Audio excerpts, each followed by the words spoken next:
Hello everyone and welcome back to the channel. This time we're going to be discussing the wiring to your coin acceptor. So basically there's been another video on my channel as regards of the coin acceptor, what you get in the box and how it works. This time I'm going to be discussing the wiring to the coin acceptor and how you should wire it up. Now I haven't seen any detailed videos on YouTube about this process, so basically I think this is probably quite a new detailed description of how you should wire your coin acceptor. So basically this coin acceptor comes with the 4 wires that are up to this point here, which is the black, the red, the white and the blue. Now the red wire is your 12 volts because coin acceptors run on 12 volts. The black is the ground wire, the white is the coin signal wire, and the blue is with regards of the counter. Now if you're only using 1 coin per credit, doesn't matter whether that be a 10p piece, a 50p piece, a pound coin, doesn't make any difference. You set that with your coin acceptor utilizing this here. It doesn't make any difference and you don't need to use this blue wire at all. Now what I've got here connected to this connection here is just because it's handy. I can use the flip things here just to break the wires. It doesn't make any difference if you want to use just a standard block or whatever else to connect these 2 wires. Doesn't make any difference. You can use whatever you want for that. This little connection here, however, is a 12 volt female DC barrel jack connector with the screw terminals. Now this has been used by me on purpose because I need to connect both these to this, but also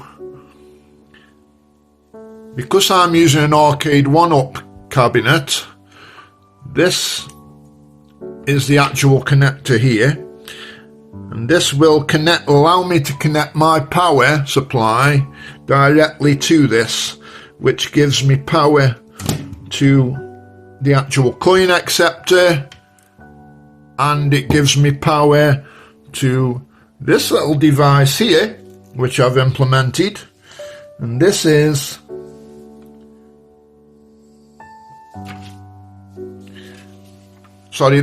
a channel relay module board shield with a low level trigger with LED lighting. Now basically what this is doing is protecting my USB encoder board. Now you can get away without this device, but you do run the risk of damage to your USB encoder board in the long term. Now it will work without it, but this is basically my little safeguard to protect my USB encoder against the voltage, because what's actually happening is the coin acceptor runs on 12 volt power supply and most USB encoder boards are using 5 volts. So this is basically 12 volt to 5 volt. It looks a bit unsightly, but it's adding extra protection to my encoder board. So basically what I've got now is my cable in here goes into this device, which is obviously running to your power supply.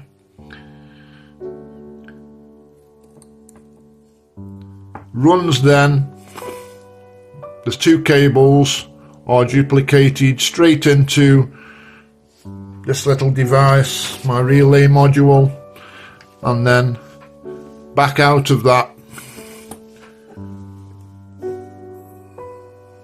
Now if you look at the cable in here, you will see that the power, the 12 volt red cable there, is connected on this side, but it's not duplicated on this side. Now on this side I've got the actual ground cable which is now turned into the red one because of my cabling. You can choose whatever colour cabling you want. You may want to use the same colour so it's continuity straight through. That's up to you. But for me, I've used a red cable there.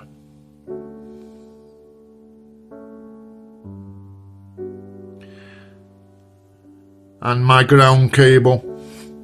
So basically what this red cable now is this is the signal cable. So it's basically the yellow cable here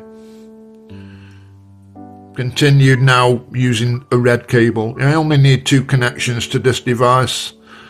One is the signal, which is the red, and the other is the black, which is the ground cable. Now this then is connected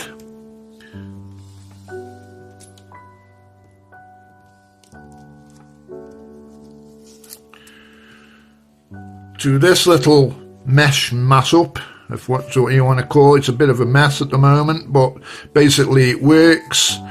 I've got a couple of matchsticks shoved in here at the moment. But anyway, that's connecting then to your USB encoder. Now, because my USB encoder is a 3-pin connection, as you can see via these cables, we've actually got a ground, a signal, and an LED light connection on my USB encoder board because I've got the LED lit version. Now if you've only got buttons that don't use LEDs and basically they're just a plain button, no lighting to them, you'll only have a 2-pin connection, which is even better than this, to be honest, for this purposes, because you can just wire directly into your connector and you're done with. But for me, I had to find out which one of these was actually the LED functionality of the buttons and not use it, because I don't need to use that. And that's what this little device is doing here, and that's why this is connecting into here.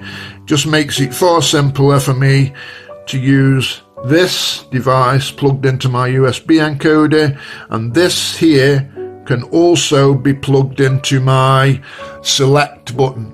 So basically I can use either the coin selection via the coin and add in a coin, or I can press the select button and that will also add a coin. Now if you don't want that functionality, what you can do, you can just connect this straight into this 3-pin connection here and plug it in. You won't need this other part.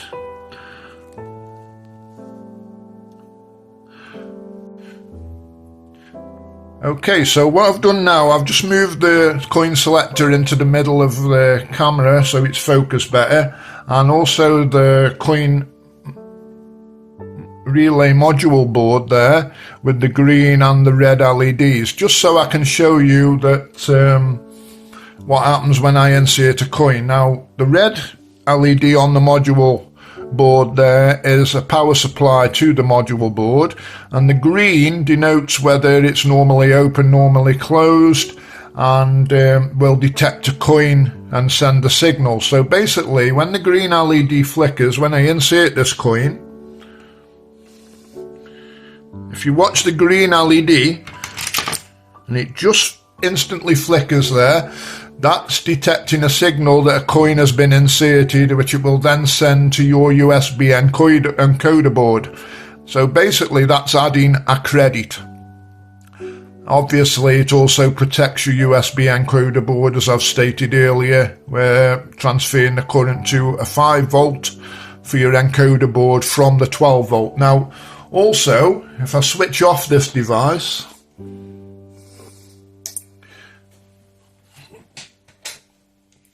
right, I'm just showing you now a standard power supply that comes, that I actually purchased for this product. If I just move the coin acceptor away a minute, and this is a standard power supply. It's just a normal 12 volt power supply, 2 amp. So yeah, It does have to have the barrel jack connector there, which is a 5.5mm and 2.1. So a 5.1, 2.1.